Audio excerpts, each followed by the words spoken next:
Natural resources and minerals, or nature in general, are blessings from the Lord. He has provided those not just for us to behold its wonders and marvel its magnificent beauty, but also for our health benefits if used wisely and correctly. Jesus often used metaphors to impart an important message, and one of the minerals he used is found in Matthew 5:13. You are the salt of the earth, but if the salt loses its saltiness, how can it be made salty again? It is no longer good for anything except to be thrown out and trampled underfoot. Why salt? Here are some of its good qualities. Salt adds flavor. As the salt of the earth, we should make things flavorsome and better whenever we are around. Salt melts.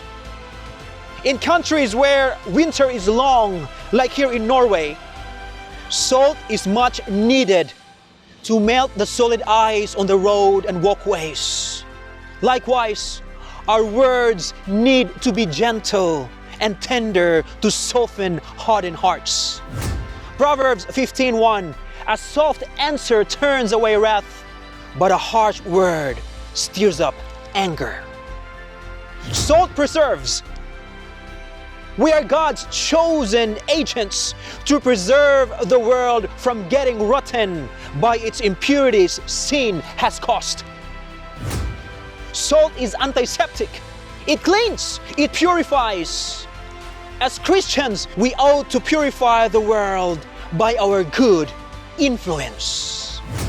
Salt creates thirst. We should create thirst to the people we've come in contact with, thirst for the living water, which is Jesus Christ Himself. Salt is a symbol of the righteousness of Jesus. According to the Desire of Ages, page 439, salt was added to every sacrifice.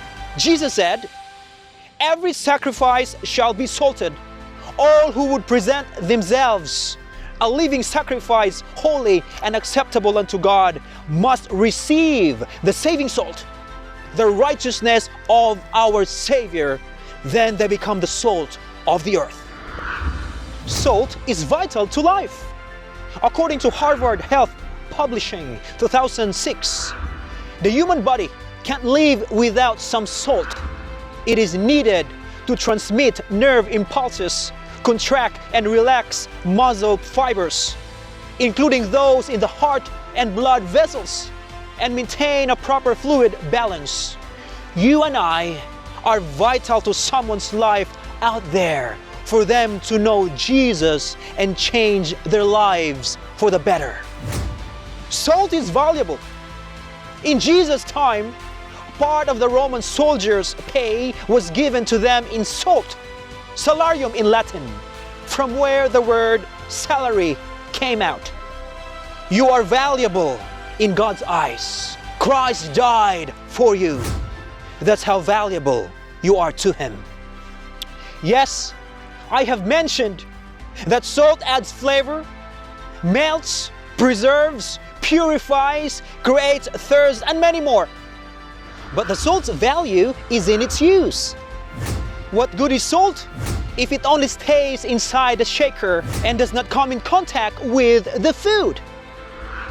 Thoughts from the Mount of Blessing, page 36. Salt must be mingled with the substance. It must penetrate and infuse in order to preserve. It is through personal contact and association that men are reached by the saving power of the gospel. Let's come out from our warm, cozy, and comfortable salt shakers. Let's go out of our comfort zones and season the world. But how do we make personal contacts and personal connections in this time of pandemic? You might ask. Is it possible? Yes, it is. Nowadays, with our modern technology and social media, everything is possible. No excuse. If there's a will, there's a way. We are the salt of the earth. Act talk and walk like one. Let's season the earth. This is Dalfred, reminding you to take the Bible as your weapon of choice and keep the faith. And if God is with us, who can be against us? This is Take the Talk.